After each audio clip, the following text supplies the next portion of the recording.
Hi, everyone. Welcome back to Paige of Swords podcast. This is episode 4 with Sophie from Australia, who is a wellness competitor. So, Sophie, let's start off and talk about yourself. What's your age and what do you do for work? I am 32. I just turned 32 last week. Happy belated birthday. I was a personal trainer until COVID come and ruined that for everyone. And I'm a student. I study exercise and sports science at Deakin University. Okay. And so how long did you say you've been coaching then? Or did you say how long? No, so I've been a PT for probably about 6 years. And then I decided that being a PT was kind of a bit basic, and I just wanted to improve my knowledge and skills. So I went and did a Bachelor of Exercise and Sports Science. Oh, awesome. And so you do a lot of like in-person training then? Yeah. Before COVID anyways. Yeah, well, since COVID, I've kind of started to branch out and get online. I was sort of avoiding it at the start, probably just because I didn't really fully understand how it all worked. But I've come to realize that we live in a whole new world. And I really have to, if I want to keep continuing on this track, I need to be able to adapt, and to be able to coach people online is one of those things. Okay. So that's all been working out for you then, just online. And is it mostly local people in Australia? Yeah, so first of all, I just moved all my PT clients into an online space and had to reorganize them for training at home. And then obviously I get people through Instagram, Facebook, that type of thing. Okay. So we're kind of everywhere at the moment. Well, that's okay. I mean, I know your Instagram is extremely strong. You post a lot of like promotional stuff on there and your pictures, and I don't know, it seems like you branch out and you get the right audience that you're looking for. Yeah, well, ever since I started I've never really posted a lot about my weight loss transformation. I guess I didn't really think I was that inspirational. So but recently I've sort of started posting a lot more about what I used to look like, my mindset, my mentality, and how things have changed for me and how I've kept the weight off long term. So it's been about 8 years since I really lost bulk of the weight. So I've definitely can say that I keep it off long term now. Do you think because of COVID right now that everybody really appreciates like that kind of backstory more, because right now they are like lacking confidence, and if they see your weight loss journey, then do you think right now it's like helping people even more than you think? Yeah, look, probably. I hadn't really thought about it like that before, but I do have one client who's just recently come on with me, and she started isolation. She's lost 10 kilos since she started in ISO. So she's never been to a real gym, and she's never done, exercise traditionally.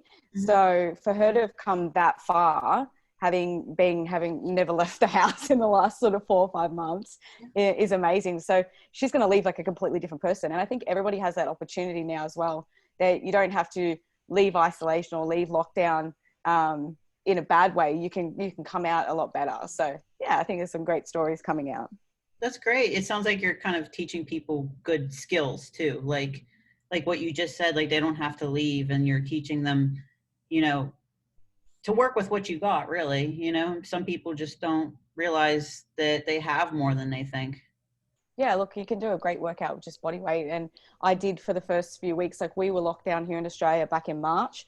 At sort of mid-March, we got completely shut down. I think it was like the 21st of March that we lost our gyms. And to be honest, our gyms have only opened up for 2 weeks since March. And they were open in a really, really restrictive state. So we're only allowed sort of a few people in the gym at a time, and you had to book, and a lot of gyms were charging excessive amounts, and you could only go for 45 minutes, and then they had to scrub the whole gym and then let the next lot of people in. And it was really difficult to train.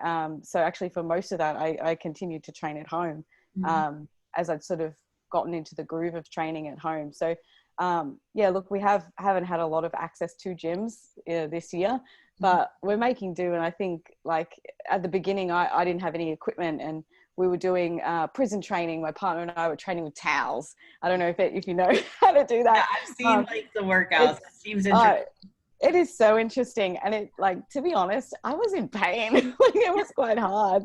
And my partner's, you know, he's 100-kilo bodybuilder. Like, he's strong. So he's just bench pressing me. And like, you know, we were having a lot of fun with it. So, but yeah, like now we've got our home gym set up. We got that done pretty quickly. We did buy all our equipment, which a lot of people were like, oh, you shouldn't buy the equipment. It's, you know, we're going to go back to the gym soon. And, you know, look, here we are.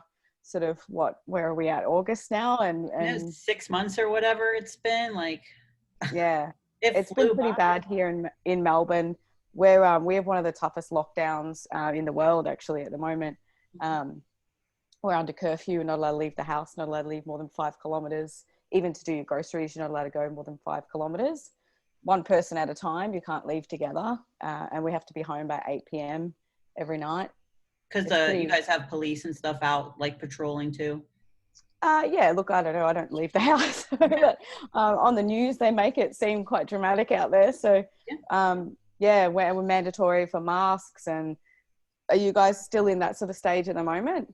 I feel like it's a lot more looser now. Like, to be honest, like, it depends on like what part, like which state you're in here in the U.S. But like for me, I live in Pennsylvania, and so, you know, restaurants and bars are still like not really at full capacity. You're supposed to wear a mask, but then you take it off when you eat. But then it's like one of those things that a lot of people get away with it. I have 2 gyms. The one gym doesn't require a mask at all.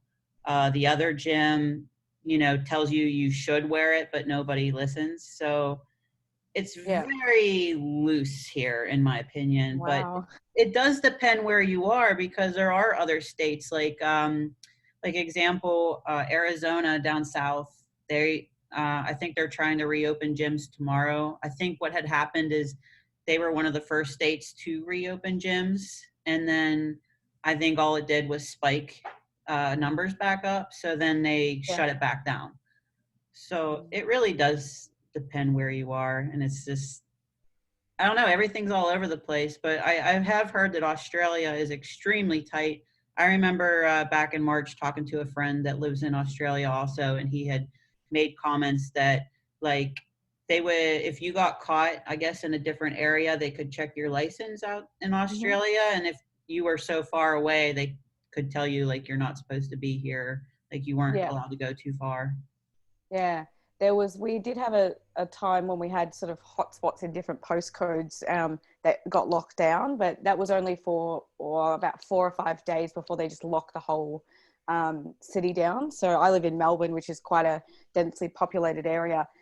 It's also a very young town. There's a lot of universities here.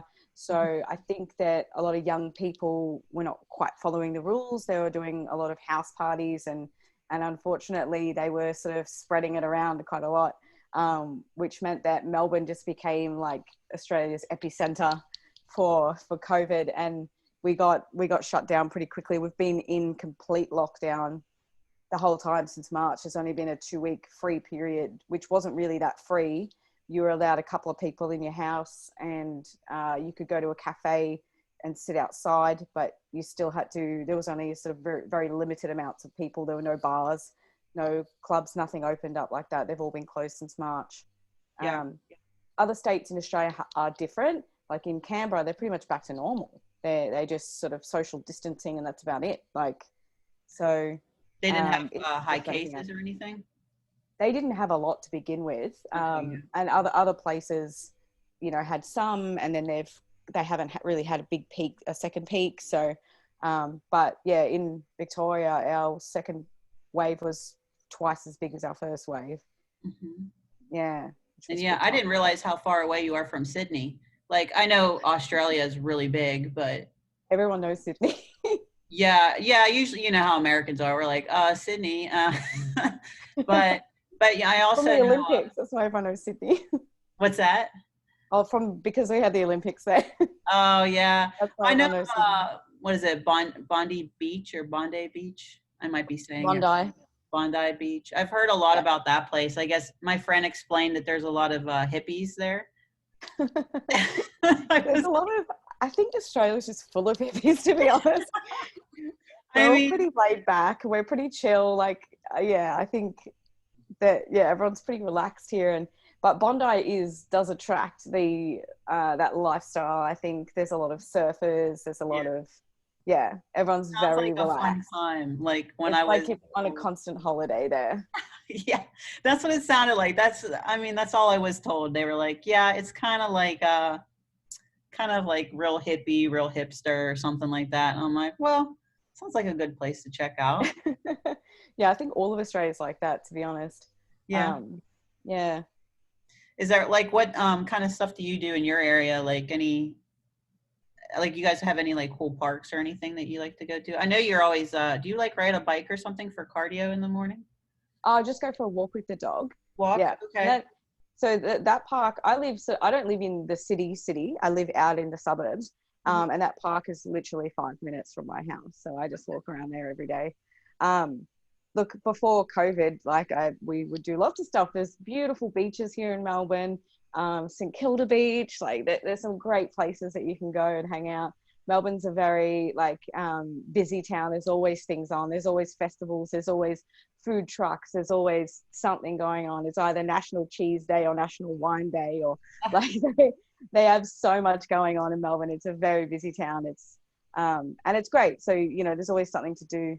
Go to the drive-in cinemas. There's heaps of things to do. But obviously we can't do any of those at the moment. So what gym do you go to then? So I go to Derrimut in Caroline Springs, which is like another 5 minutes from my house. I go to that one because my partner works there. Okay. Yeah. Is it like would you say more of a commercial gym, or is it local, or? Yeah. So they're a big chain gym. There's heaps of them, and they are massive. It's like 3 huge warehouses, all sort of put together. So yeah, I was going to that gym, but I also go to Doherty's gym. There's a couple of Doherty's gyms that I go to, one in Brunswick and one in Campbellfield. They're more bodybuilding style gyms. So when I go there, there's usually a lot of my friends training there, which is always good fun to train with friends. Like at Derrimut, it's more, I guess, generalized. They've got a lot of equipment, and there are a lot of sort of bodybuilders there, but you know what it's like with vibe and atmosphere. Yeah, so I like to change it up a little bit. Usually on the weekends, we'll go and visit a completely different gym, maybe one that we haven't been to before. We might drive, to the other side of the city and, go to Muscle City or something like that, just to change it up, different atmosphere. And we've got friends kind of all over Melbourne, and we usually sort of message someone and say, hey, do you want, train legs this weekend? And then, we'll go and see them, and, it's just good to socialize a little bit.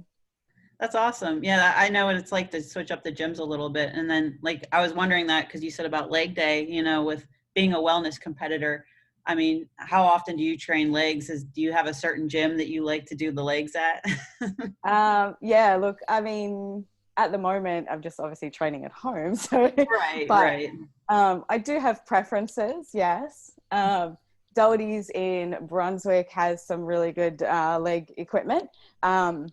And so does Muscle City. So Muscle City's got a lot of equipment, and there's like one of every different machine, and there's multiple machines, and there's usually, you don't have to wait for things. You can superset when you're in a really busy gym. Like I feel like you can't do a superset. Somebody's sort of wanting to use a piece of equipment, and it is difficult to get that intensity into your training. So I do have preferences, but to be honest, I mean, I can make do training at home. I can make do with a dumbbell or a barbell.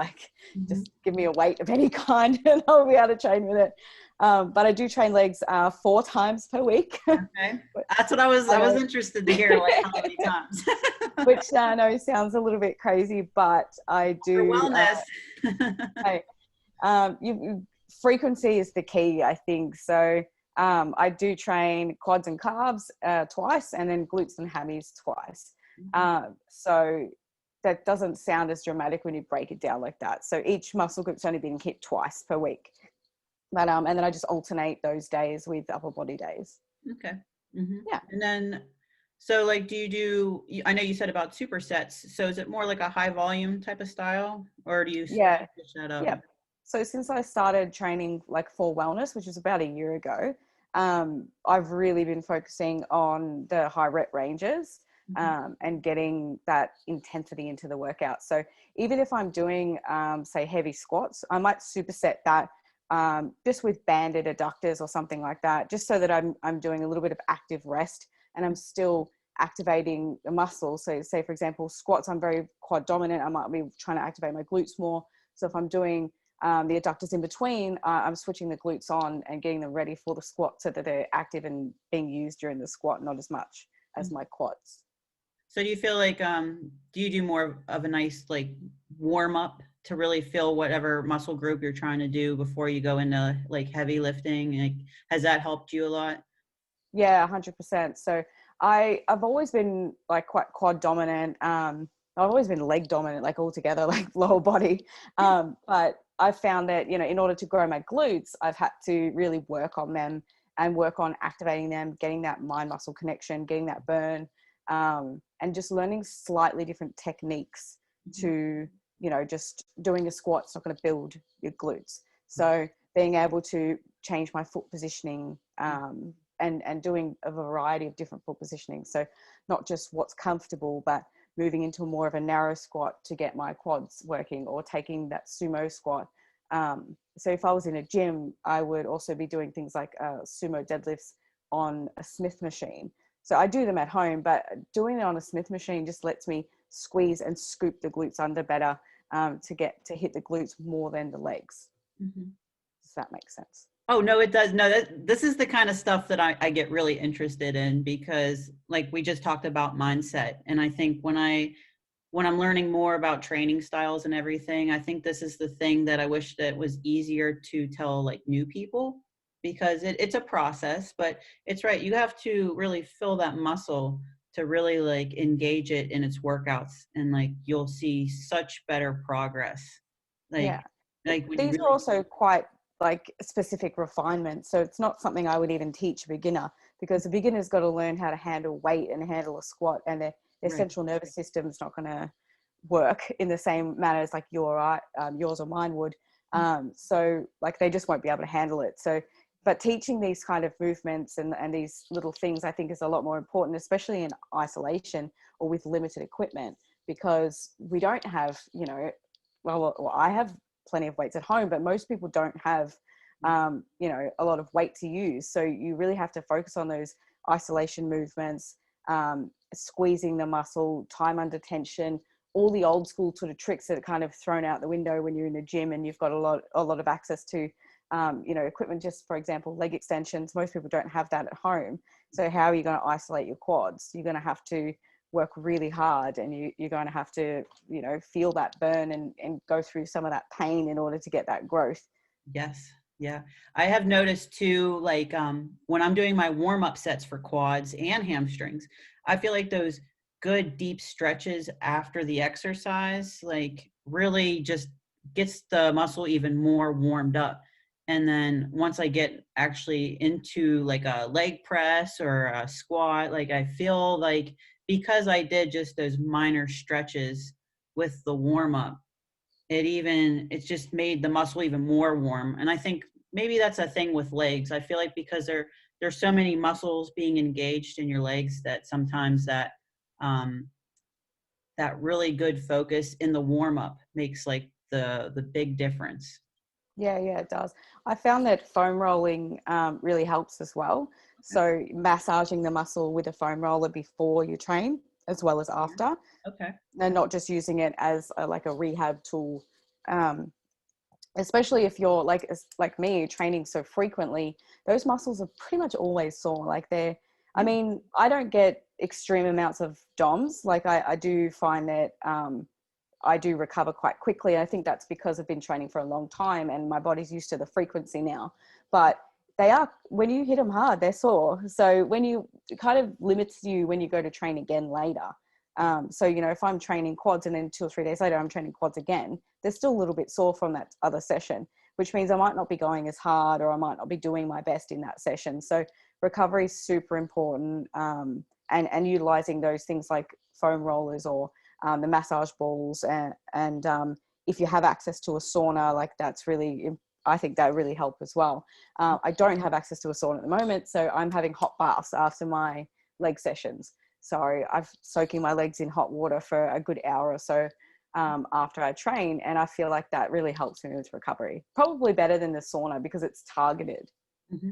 Yeah, and that's good Yeah. to hear, because as of right now, like that's the kind of stuff people like don't really think to do that you can do at home that Yeah. makes a big difference like that. Because I know even when I'm prepping for a show and getting really lean and you just don't, like, your knees are aching and stuff just from being Yeah. depleted in cardio, like those hot baths, they do a lot more than you think. So then you just kind of rely on it, but it's a good tool. Yeah, Mhm. and I use Epsom salts in the bath, and that helps with muscle recovery as well.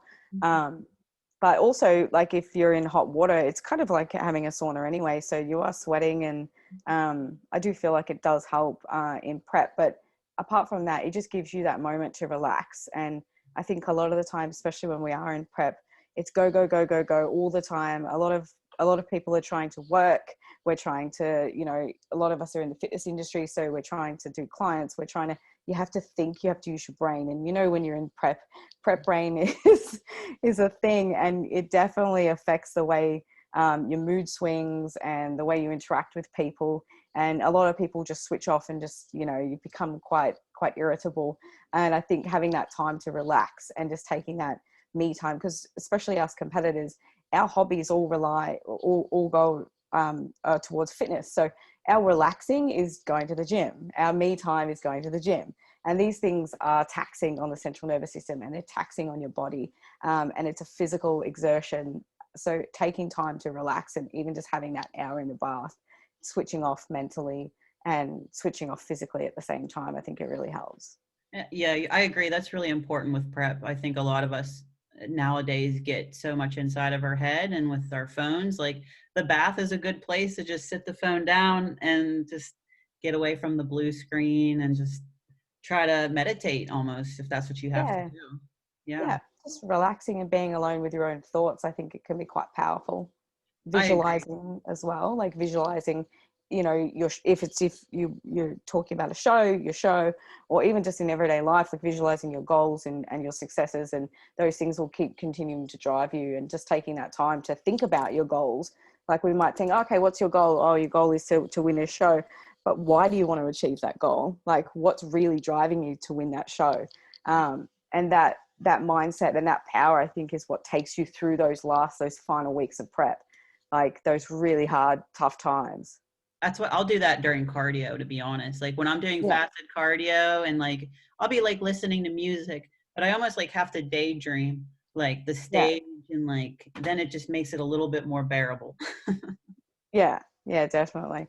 I usually just try and switch off in cardio, to be honest. So I'll put on Netflix or something like that. Or I put on like a really interesting documentary, something that I'm like super passionate about. And then all of a sudden I've done an hour and I'm like, oh, what?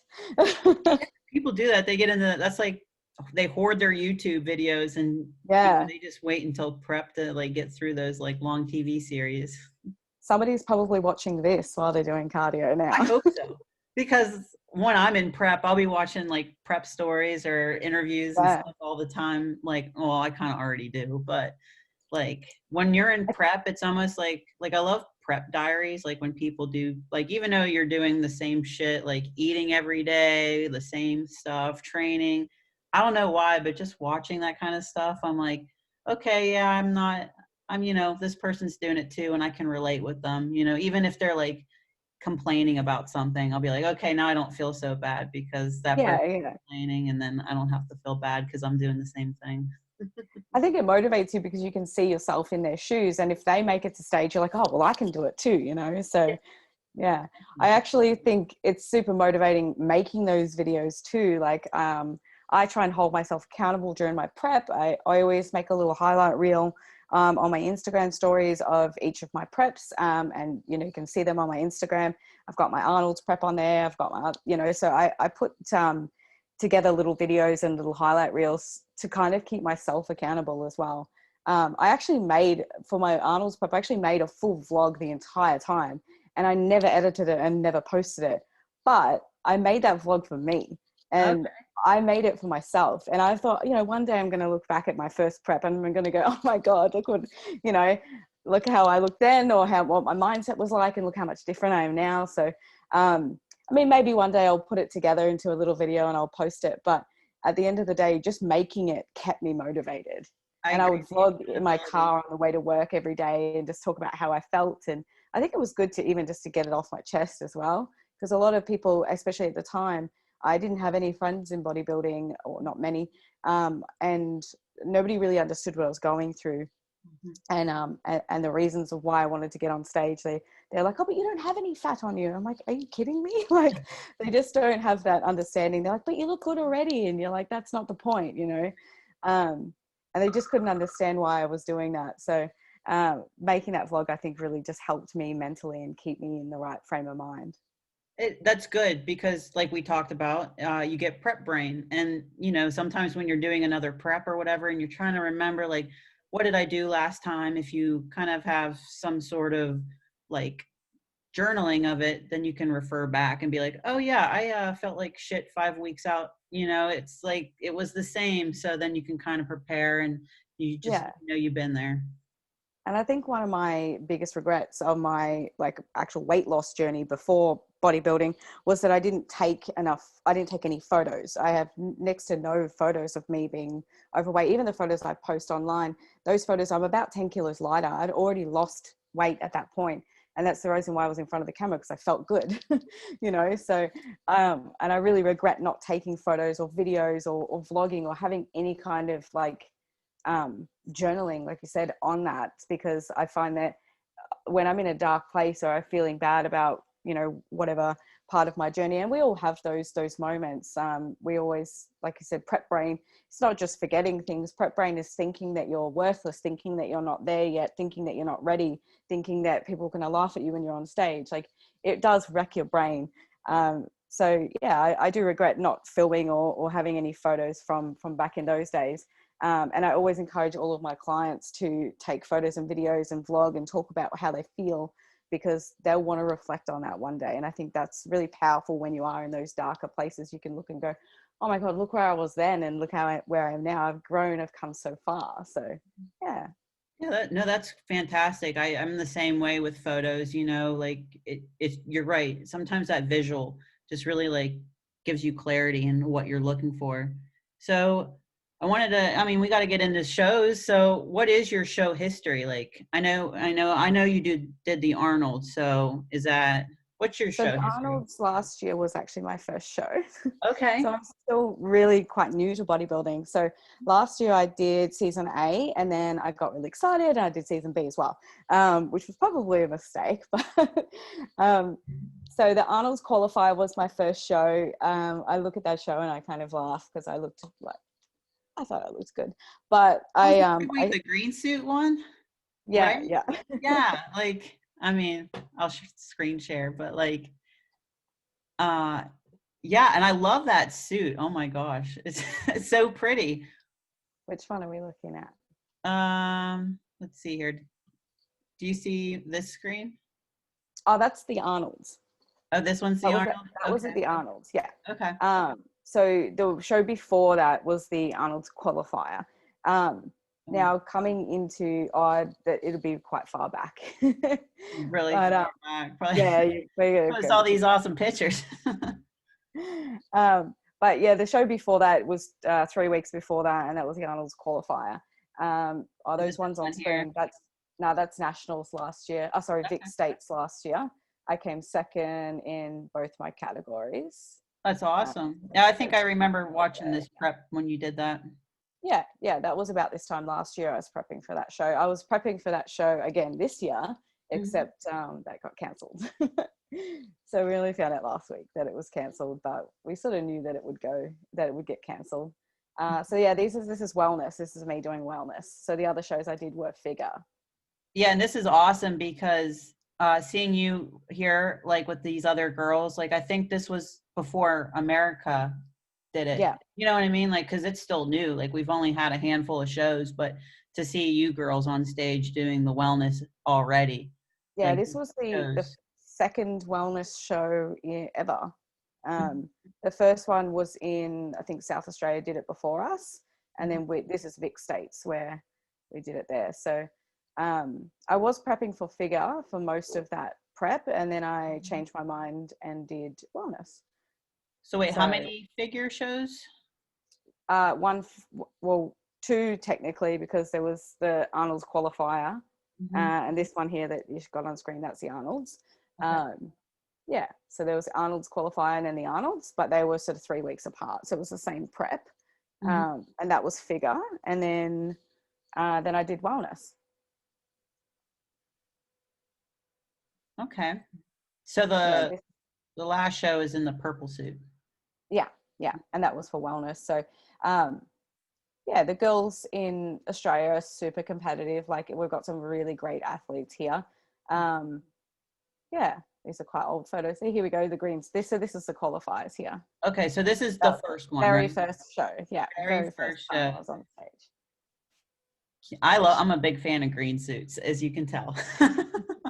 I was quite soft here. Like, I didn't do I didn't do a diuretic. I didn't have a proper water cut because the next show was only 3 weeks away. We didn't want to do anything too harsh because I would have had a rebound effect. So then we went hard for that final 3 weeks for the Arnold's. Yeah, and I was quite happy with my physique at the Arnold's. Like, I was. Whoops, go ahead. Girls there. Yeah, I was quite happy with my physique at the Arnold's, but I mean, I still was just too soft. But I think the first timers category, or novice category, I think I came 5th, and then in open, I think I came 8th. So out of probably about 20 or so girls. Yeah, that's a lot. I mean, I know wellness is new here, and I don't think I've seen it. That was in figure.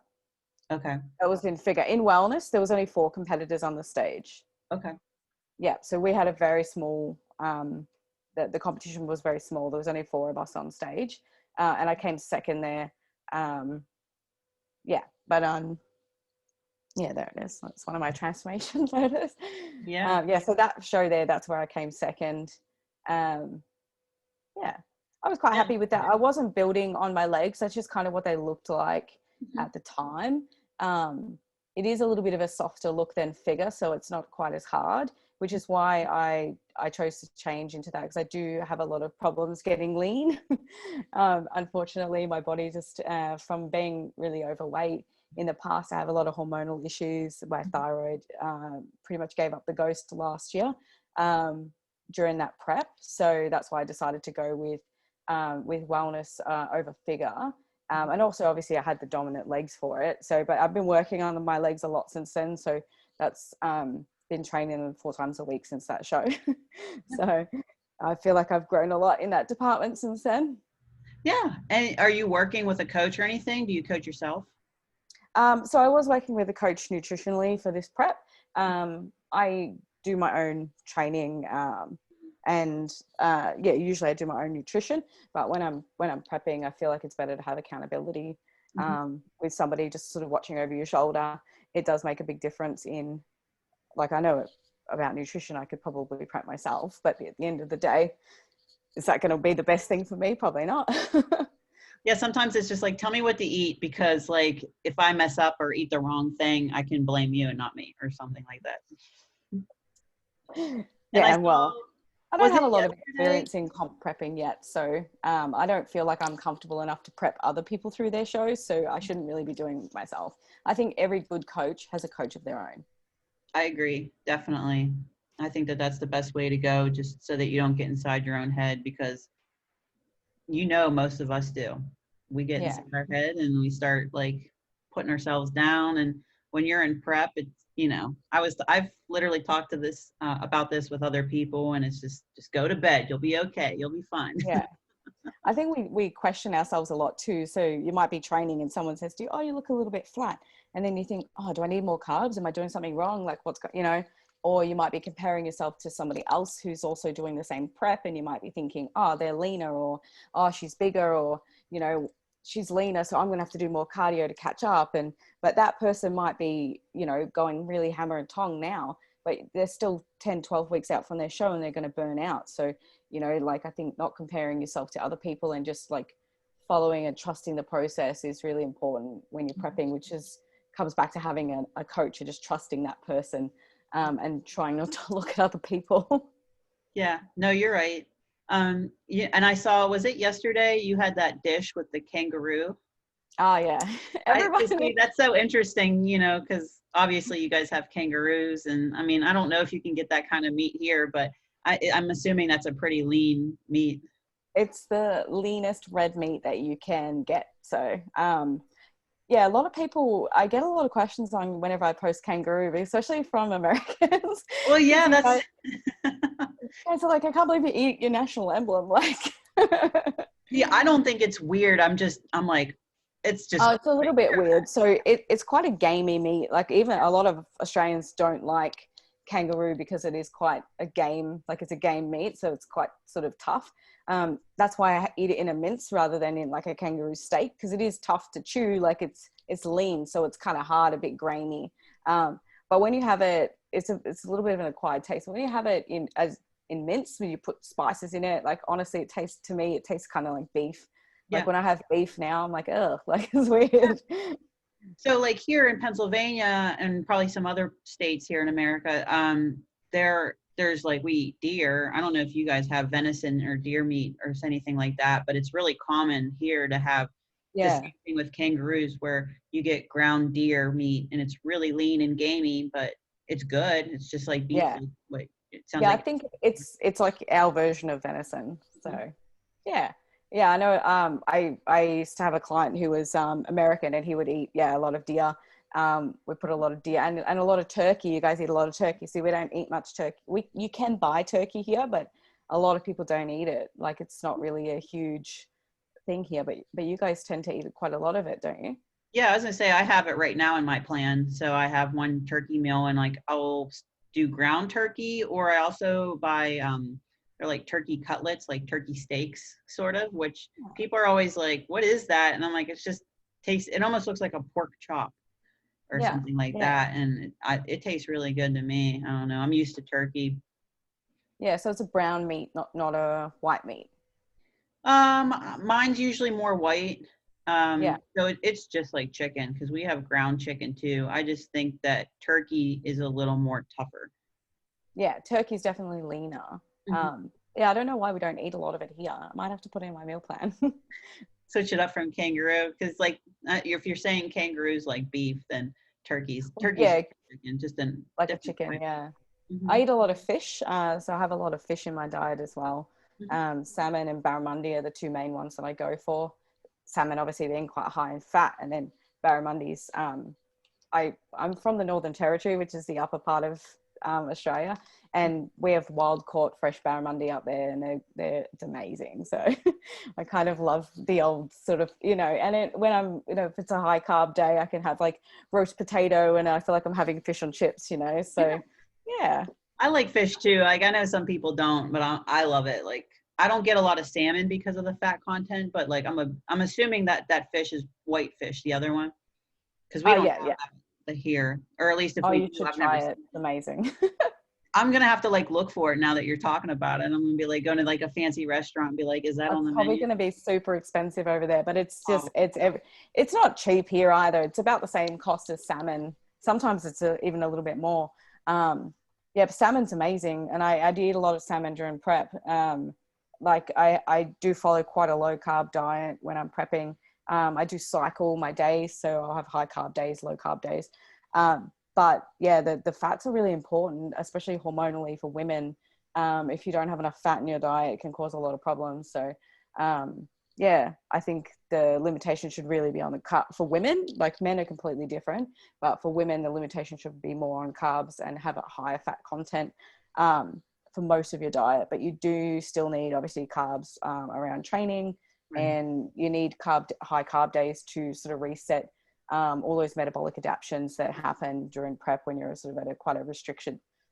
Yeah, I do prefer fats. Like you said, most women do go more for the fat routes. Like, I never had an off season with as much avocado as I do now. Like, I'm literally like, this is so much avocado, and I love it. Like, my body responds well to it. And in the past, I had a coach that didn't really give me like fats like that. It was more like the oils, and I don't know, there's just something different about like avocado to me that does the Yeah. work. There's different types of fat, and I think a lot of people don't really sort of think about that. They look at more of a macro sort of mindset rather than like a whole foods or holistic mindset. So like say with salmon, for example, it's a long chain fatty acid. So that's full of like omega-6, omega-9, omega-3. But the sixes and the nines are more important for our hormonal cycles than the three. So we always talk about like omega-3, but omega-6 and omega-9 is quite rare. So things like walnuts and flax seeds, macadamias, they all have omega-9, which is that really long chain fatty acid. So I have macadamia nut oil on my food. I eat walnuts. I used to take flaxseed oil, but I really hate it. So I try and get my omega-9s in different ways, because flaxseed oil is the best. Flaxseed oil is concentrated omega-9, but it just tastes really nasty. Yeah, I was gonna say, like, I would assume you drizzle it in your food, or you just would rather probably just take a shot of it before. I used to just, like a tablespoon just straight in, because it's very metallic. I just do not like the flavor of flax seeds. I can't very even bitter. imagine that. That sounds terrible. Because I've done macadamia oil too, and that doesn't taste like anything. I'll put it on like my sweet potato. I love macadamia nut oil. It's amazing. Yeah, It's got a really high burn temperature as well, so it doesn't burn at a low rate. Like flaxseed oil, you can't cook with that because it burns at a really low temperature, which means it'll just make your food taste like shit. Plus, it tastes like shit anyway. So it's and you're like, I going to be double bad. I have to have good tasting food, or I will be cranky. I love food. So I know a lot of people think, oh, food is fuel. And I hear these kind of statements all the time. But to be honest, I think you need to enjoy your food, especially when you're prepping, because your whole life revolves around eating and training. And there's not a lot of like pleasures left in your life when you're prepping. So throughout my preps, I eat dessert every night. Like I have dessert, I have something sweet every night before I go to bed. Or even when I'm not prepping, I still have dessert. It's a lot nicer. but I have dessert every night. I make sure I have my foods cooked really well. I try and cook it fresh every day. But if I don't have, obviously being home in isolation means I can cook fresh all the time.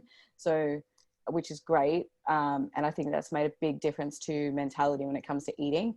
Whereas if my food is, in a container and I'm reheating it and I'm on the run, I kind of just don't want to eat it half the time. And it doesn't taste as nice when you reheat it. So, but if you are reheating it, making sure that you sort of slightly undercook things so that when you do put it in the microwave, it reaches its full, so it's not just dry chicken, which I think a lot of people, a lot of people make that mistake, and then they go, oh yuck, how do you eat healthy? I'm like, well, you can actually make it taste good.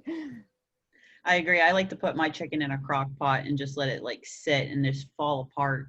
And then a lot of the juice from sitting in it, it's just water and chicken. So it just sits in itself, and it just always stays more moist. Yeah, definitely need moist chicken. It's one of the easiest things to overcook. Especially like, when you're dieting and you're drinking all this water, and I don't know, like, especially on peak week when you're drying out and you're just like, this chicken's to be as soft, like it's already like my mouth sandpaper. Yeah, especially because like we don't have a lot of condiments when we're prepping, so there's no sauces, or it's usually just dry chicken and rice. I mean, you could do hot sauce, but like how many times a day are you going to do hot sauce and like burn your insides? See, we don't even do that here. Like we don't really have hot sauce. No, it's not really a thing here. I know you guys have it on everything. That's it. Yeah. See, that's the stuff that's funny to me. It's just like, okay, like it makes sense. I know there's a little bit of some differences, and I mean, hot sauce, and I'm sure ketchup's another one. I don't know if you guys use a lot of that. Oh, we call it tomato sauce. Tomato sauce. Okay. Yeah. But we don't. Talking about.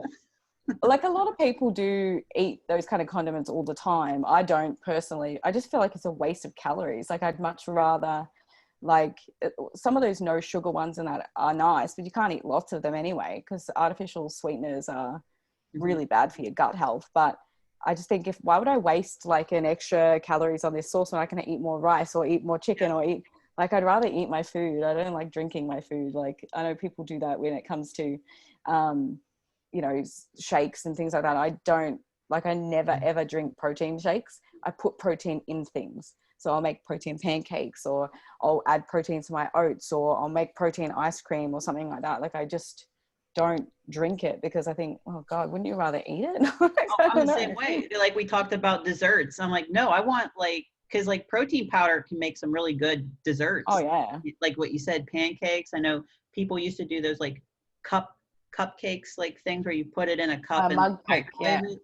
I had one last night. It was great. Did you? Like, yeah, see, that stuff's delicious and simple and can like satisfy a craving instantly. Yeah. So, and my current coach, she's not really a big fan of protein powders. Like, she says if it's like an absolute emergency, but she's more about eating the whole foods. Like, if you're going to get protein, like, you're getting it from your egg whites and your beef and chicken and turkey. So yeah, she's always like, you don't, like, which I know the protein powders are a good quick way to get protein, which is why they're so popular and they taste good. But yeah. Look, I think there's a time and a place for them. Like, if I've got someone who's a hard gainer, so like a girl who's maybe really skinny and she's trying to build her booty or something like that, I would be giving her like extra protein shakes. I'd be prescribing her the right amount of protein in her food, but then I would give her additional protein shakes on top of that, like maybe one before training and one after training, and things like that, just to increase her like chances of building muscle and repairing the muscle when she's training. So, and obviously they need a bit more energy as well, people who are hard gainers. I'm not a hard gainer. I have the opposite problem. I can't lose fat, but there's a lot of people that they really struggle to put on, and they do have to eat quite a lot. So it's crazy how different people are. Like, I've got this friend, Lauren, who she literally, I think she got down to about 48 kilos last ISO because she wasn't eating properly, but she eats about 3,200 calories a day, all carbs. Like, she eats a lot of carbs, and she eats really well though, like not badly. Actually, you can go follow her, lauren.com, and her food looks amazing. Like, yeah, she does a really good job. But she eats so much for such a little person. And it shocks me that I literally eat half of that. Like, and when I'm in my off season, I can't really get my calories over this sort of 2,000 mark. So 2,200 is what I built them up to last time. And that doesn't sound like a lot for someone my size, someone carrying the amount of muscle that I carry, but my body just doesn't handle them. I just put on fat. So I've just sort of come to accept it. I just can't eat what everyone else can eat. So when I do eat, I want to make sure it tastes good. And I feel like that's something that a lot of people don't understand, like what you talked about earlier, where it was like, because you had lost so much weight and your body is just, it's sensitive at this point, right? Yeah, like, yeah. Some people don't understand that. No, yeah, I think my family history is not great. Like, my family, there's a lot of diabetes in my family. There's a lot of obesity in my family. And, you know, like, my mum's a diabetic, and recently she's sort of, she got her diabetes. She's got a lot of other health issues as well on top of that. But she got her diagnosis a few months ago, and she really took a big step in changing her diet. Like, she was a little bit overweight, but she wasn't sort of morbidly obese or anything like that. But her body was just really unhealthy, and it just wasn't happy with how she was feeding it. And we fixed her up, and she's lost 8 kilos, and she's able to stop taking a diabetes medication. So there's so many things that you can do with diet, but everyone's body is so different.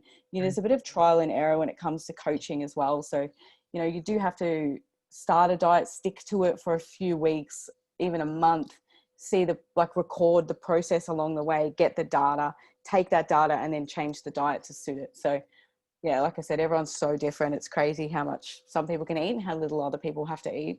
Mm-hmm. And that's exciting as a coach. I'm sure you get a lot of pride, and like, you enjoy that part of helping people and the challenge.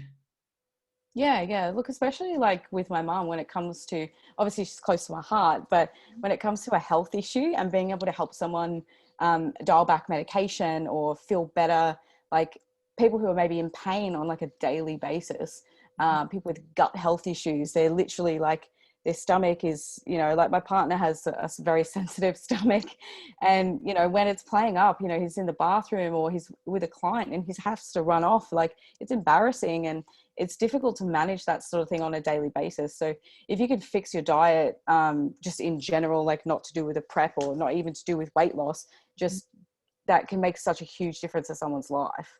I agree. Yeah, I've noticed that some people, when they finally get a diet and they're feeling good, and then as soon as they're like, oh, I'm ready for that cheat meal or whatever, and they eat something that's like not good for them, and then they get that pain and disgust, and then it's like you kind of, after a while, you start to realize how important that food is. It's almost like you have to live and learn, you know, Yeah, like, of course. Yeah. You yeah. definitely have to live and learn. You can hear it all you want, but to experience it is something completely different. Even one of my clients, one of my girls, she started with me to lose weight. And then she realized that she, like there was other changes happening in her body that she was just really happy about. And there were things like acne. So she always struggled with acne before. She didn't come to me for acne, but when she started eating cleaner, and sort of developed like a full lifestyle around it, it made a big difference to the way her skin looked, her hair, her nails, everything was, you know, she said she just felt like she was glowing all the time. And I'm like, see, that's what food can do to you. Like, you know, it can make a huge difference in just those little things that you didn't even think were going to be part of it. Right. Yeah. And it's like you said, it's a process. It might take a month or two, especially with skin stuff. I know a lot of people struggle with skin. And sometimes I know here in America, there's tons of stuff with artificial sweeteners, and people don't realize, like, if you cut that stuff out, your skin will probably be better. But I know Yeah. it's hard to let go of those things when you're dieting, especially when you're new to it and you're just trying to hold on to as much as you can. But then Yeah. as soon as you eliminate it, like the changes are just almost instant, faster than you Yeah. think. Yeah, and some people respond to different sweeteners. Like I can't have sorbitol or maltitol. The second I have it, I'm on the toilet. Like it is not fun.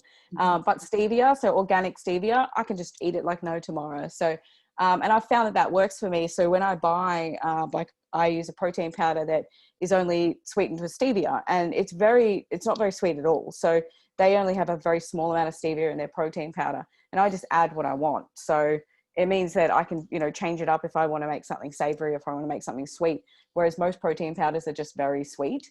And the BCAAs and all those things, that if you're drinking that stuff and it's sweet, like it's unbearingly sweet, like it is not doing anything for you. It's just lolly water. It's a filler. It's filled with all that junk. So yeah, I think if you're drinking those types of products all the time, you're just lining your stomach with more and more and more of it. And you're always going to be bloated and have water retention. Mm-hmm. Yeah, but find a sweetener that works for you, and then making sure that you're reading the back of packets, like, you know, those sugar-free desserts or sugar-free drinks and things like that. Like, and just checking out what type of sweetener they're actually using. A lot of companies will have on the front of their logo, it will say sweetened with stevia. Yeah, okay, that's sweetened with stevia, but it's also got sorbitol, maltitol, erythritol. It's also got all these other sugar alcohols in it.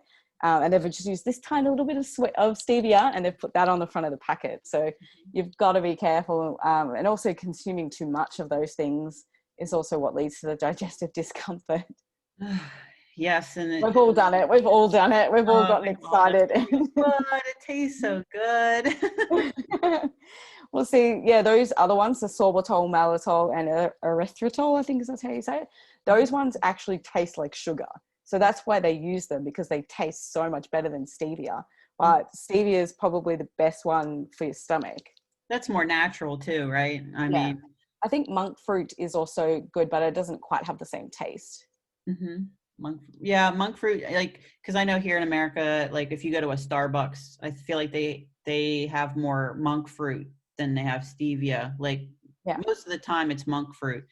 And then if you want stevia, like I don't know, you don't find it as much in the coffee shops. I don't Yeah. know, but to me, Monk fruit's not bad for you, though. I feel like it's the same as stevia on the same level, Mhm.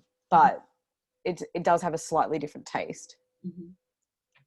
So, what's next for you then? So I know we're still in quarantine, but do you have anything that you're kind of prepping for or plans? Well, so all the shows in Australia are cancelled this year, so there's nothing going on this year. But you know, hopefully we do have the Arnold show next year. I doubt there'll be an exhibition. So I think it'll probably just be a show. Maybe the 2 shows. So usually they do a qualifying series and then the actual show, where they hand out a pro card. So hopefully that is going to go ahead, but we just don't know. Personally, what I'm trying to do at the moment is stay in the right mind frame. So I'm still dieting because I was preparing for a show, but I have dialed back my cardio a little bit. So I'm kind of slowing down the process, but I'm still dieting at this point. And I will be for at least probably another 6 weeks or so, and just slowly easing back out of it and just trying to keep a good mindset. I think my mentality is really good at the moment. I don't feel like binging. It's not like I didn't get super restrictive like you do at the end of a comp. So I was still, I think, 9 weeks out when they cancelled the comp. So like I wasn't overly restrictive. There wasn't a huge amount of cardio going on. So I'm just still doing my walking every day. I've got my treadmill there in the background. Yeah. And so I go for a walk with the dog, but it's been raining the last few days, and that little walk with the dog's not much. So I jump on the treadie and do an hour or so just at a leisurely pace in the mornings. But yeah, so I think I will be looking at doing the Arnolds. I don't know if I'm going to do wellness or if I'm going to do figure. There could be an option for both. Like they do let you do both here. But last year there was a girl that did both, and she did unfortunately do quite terribly when it comes to posing, because she accidentally hit some figure poses. And then there's 2 different bikinis as well. So there's a wellness or a bikini, which is, or there's the figure suit. And so she had to change. So she was late to come on stage. We'd already started. And like you said, there's not a lot of girls, so it was probably going quick. Yeah, it was moving too quick for her. So look, I think that next year that might not be the case. I also can do novice figure as well, and that's usually first. So I might do novice figure, and then there'll be figure open, figure masters, wellness novice, and then wellness open. So I might be able to do, figure novice and then wellness open. So there'll be time, but I don't know. We're sort of going to just see how lean I get and see how, how I build into the show. At the moment, I think I'm still fairly proportioned and I could still do figure. It's just my posing. I pose down my upper body so that my legs look bigger, but I can still flare my lats, and there's still a lot going on there. Yeah, I was gonna say, it hasn't gone. Yeah, and that is what I always wondered too, because I've just been doing figure. But when you go from the wellness, which is sort of a bikini, it's like you really got to like quickly like change your mindset. Like don't flare the lats. Like keep those legs good. I mean, the legs are probably not as hard. It's that upper body trying to minimize it. There's a lot of tricks to posing, and I use a Nat Kitney for my posing. She is amazing. She poses girls all over the world, in every federation. She is local, so she lives in Melbourne, but she's also an hour from me, and obviously we're in isolation, so we've been doing online posing. But she's always done online posing anyway, so she poses girls all over the world.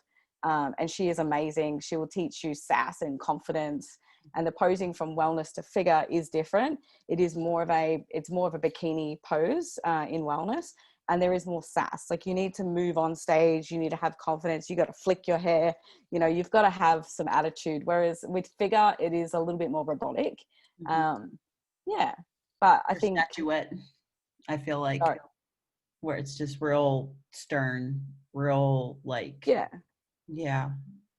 like a statue. It's more masculine. There's a bit more masculinity in the posing there, which I don't mind. I think that's what bodybuilding is, and at the end of the day, it's what the division requires. And I really love figure, and I think my end goal is still to be a figure girl, but I also really love wellness as well. And I think I look up to some of those Brazilian girls with their gorgeous legs and their gorgeous glutes, and I think it's very sexy, and it's very it's more sustainable, I think in the long term as well. And in off season, I don't know about you, but my upper body's not small, so in the off season when I'm carrying more fat, I feel really big. And I often feel like I'm covering up, and I often wear larger or t-shirts, and I think that that's a little bit sad that, I'm covering up things that I've worked really hard on that. But I think that's just because society thinks that women shouldn't be muscular. And I guess wellness is a way to show them that you can do it. and still be very, very feminine at the same Right. time. I agree with that. I know exactly what you mean. Like, cause I'm comfortable to walk around without like sleeves on when I'm at the grocery store or something, but I know people stare, and I'm not Yeah, even, they in look. my opinion, I'm not like that big. In an off season, I don't have those lines, but I guess I just look bulky, like in, not in a bad way or anything, but you're right. Like just people, I don't know. They Get just those look. second looks and you get a lot of attention that maybe is unwanted sometimes. Like when I'm prepping for a show, like, and if I go to the supermarket and I'm in a tank top, I get stopped. Like people stop you in the line and they're like, wow, you look amazing. And you're like, thanks. I'm just looking for the broccoli. Like, you know, or like, you know, the checkout lady, she looks at what you're buying and then she's just like, oh, wow. Like you're, you know, and they say something and Like, it's should I be usually, buying this? yeah, like if you're cheating on your diet, they'll know. But Exactly. usually all the comments I get to my face are very positive, but I know there's a lot of negative comments. And I do get some negative comments like on my Instagram page, or people DMing me and saying rude things. And I just like block, bye. Yeah, I don't need your that's the shit way in to my be, life. man. Oh, Yeah, I just delete them. I report them. I block them. I don't really care. It doesn't really bother me. So like you know, my partner loves my body and it's his opinion that matters. Well, actually it's my opinion that matters the most, but right. you know, I think I still look feminine and I still think I look sexy. So, you know, stick it to the haters. I agree. Like you said, we work hard for this, so you have to love it, right? Or else you'd probably not be doing it.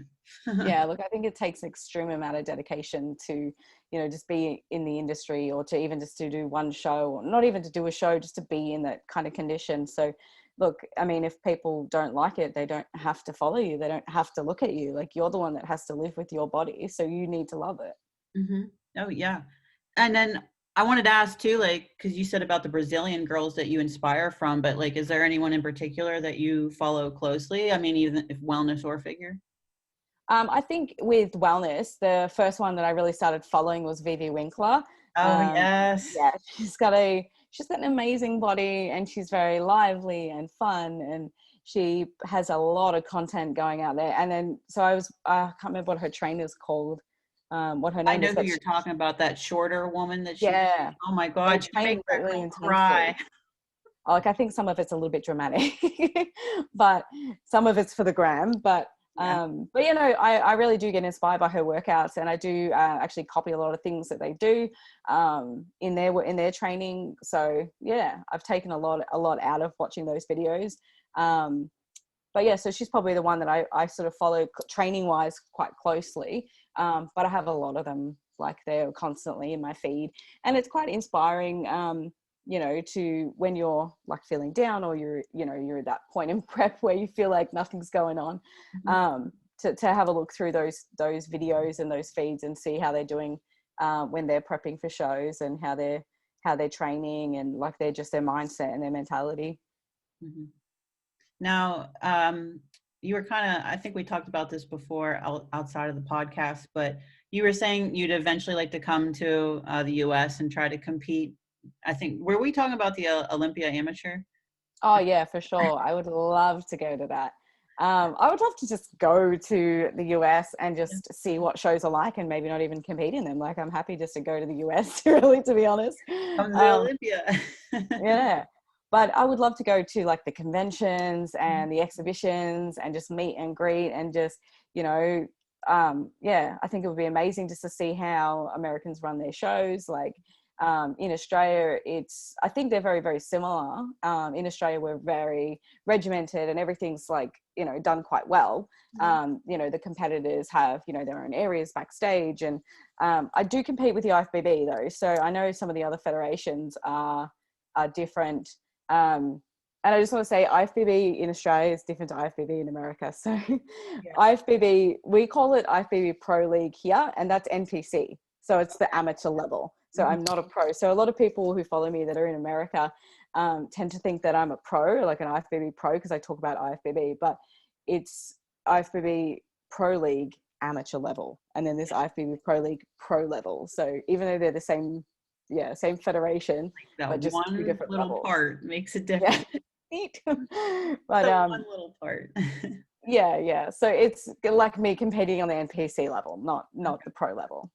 Well, that's good to know. One day I'll be on that Oh pro yeah, level. you'll get there. You'll get there. Because I even when I was in Japan in 2019, I did go to the Olympia Amateur that they had in Tokyo, and there were a lot of girls from Australia. I know that the girl that won the overall and got her pro card, she was from Australia. And I just thought, I was like, well, that kind of makes sense because you guys aren't all that far from Japan. So I guess that flight's not too bad. And I was kind of jealous. I was like, man, I'm here. And now I wish I was in prep and could have gotten on there. And probably would have been the only American. Yeah, I think that Japan shows attract a lot of people from all over the world because it's fairly central. Like if you were to come out here to Australia, I think the flight is it's like a whole day. Like it's a long flight. Like it's like a 20-hour flight or something. Yeah. I think it would probably take me towards California and then probably hop me over. And Japan was a 13-hour flight for me, but I'm going up to Canada and up and around. Yeah. And then I'd like, the globe. It's just a shorter duration. It just that you wouldn't think it, but it is. It's still 13 hours is quite a long time to spend in a plane. That's why I don't know how someone, like, I know that pros do it all the time where they prep and they fly all over, but I'm like, how do you like stay on top of your water? And then like you probably be up and down in the bathroom, and then like I guess they're pretty cool at filling up your water jug. I mean, because I'm like, well, sometimes they don't always have water for you. So I'm just like, oh, you'd probably be kind of dehydrated on the plane. Yeah, and you can only take a certain amount of fluids with you on the plane as well. Right. So, yeah. But here in Australia, like we can fly from one end of Australia to the other in under 5 hours. Like it's not that big. Like, so yeah, when like my family all live up the other end of Australia, and it's only a 5-hour flight. So we're not used to, like, unless we're traveling internationally, we're not used to traveling more than that far. Even Sydney is less than 2 hours from here. Okay. If I fly to my dad in Tasmania, it's 45 minutes. Like it's I was going to say, I did see on the map that's like right a little island below you. Yeah. Yeah, my dad lives in Tasmania, and it's only a 45-minute flight. Like it's so fast. Yeah. And Sydney's only 2-hour flight from here. Gold Coast an hour and a half, like it's only very, if I would want to drive to the other side of Melbourne, it's an hour. So like, okay. Yeah. I was going to say, you probably don't want to drive like to Sydney. Like you probably avoid that. I think it's only about 8 hours to drive to Sydney. Whew. So 8 hours. I mean, cause to me, like, I'm always like, if it's more than 6 hours, I don't want to drive. Yeah. Oh yeah. Look, for me personally, I'd rather take the 2-hour flight, and the flights are fairly cheap to travel like within Australia, but going overseas can be fairly expensive from here. Now, is the Arnold in Sydney, or where is the Arnold? So the Arnold's usually held here in Melbourne. So okay. Well, then that works out for you. 20 minutes. That's easy. I've actually only ever competed in Melbourne, so I've never actually had to travel for a competition. Are you? Yeah. That's probably why you want to. You just want to see what it's like. Well, this year Nationals was supposed to be in Brisbane, so I would have had to go to Brisbane, but it's not very far, and I've got friends up there, so it would have been a really nice trip, but obviously not. Brisbane don't want us Victorians there. Victoria's, unfortunately, the hot spot of Australia at the moment is right here. Because you guys are in the south, or well, that is a little different because to me, I'm thinking, I guess you'd have to go closer to the equator, like where it's hotter. So I guess I would assume that up top, maybe that's why you guys are like a little more of a hot spot, because you're further away and it's not as hot, because they're saying that if it's hot, it kills the virus. But I don't know. Yeah. But we are in the middle of winter. So we're on the tail end of winter here in Melbourne. So when I went for my walk this morning, it was about 6 degrees. Like it was quite cold.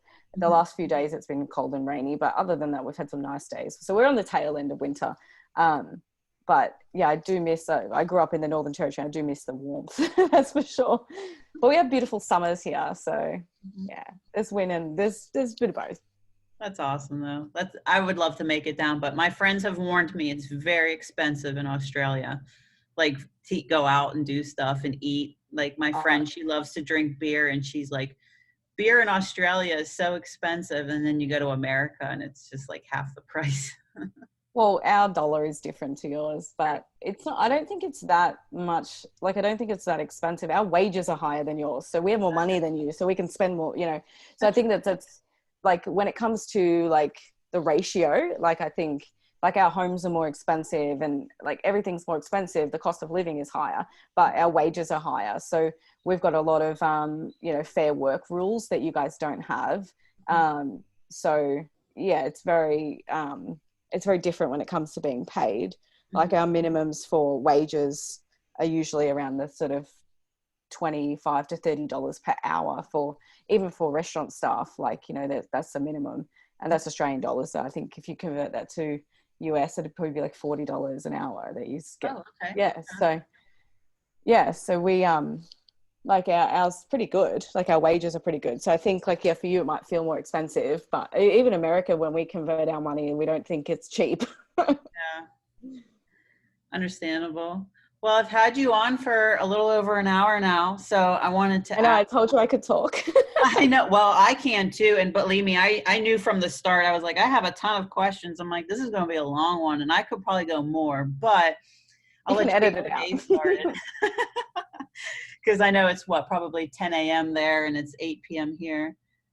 But yeah, go ahead and like say your social media account, and if you have any like sponsors. I know that you like advertise for like clothing and stuff like that. So go ahead and say any of that kind of thing. Well, I have a couple of sponsors. So I'm sponsored by Core Power Foods. They're a meal prep company in Australia.